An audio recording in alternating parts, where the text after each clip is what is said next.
Driver आगे से दाएं मोड़ लो। तुम कौन होते हो हुक्म देने वाले?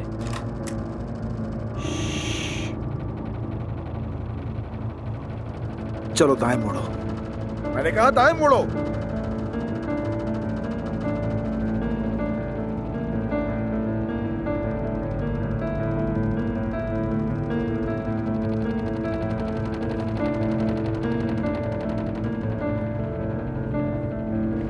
गाड़ी रोको। रुको रुको रुको रुको।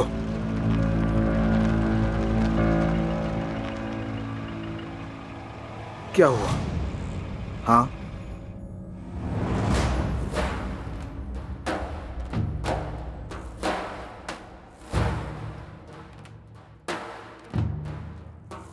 तो अब क्या हुआ? तुम तो ऐसे पीले पड़ गए हो जैसे नशे में ड्राइवर पुलिस के हाथ पकड़ा गया हो।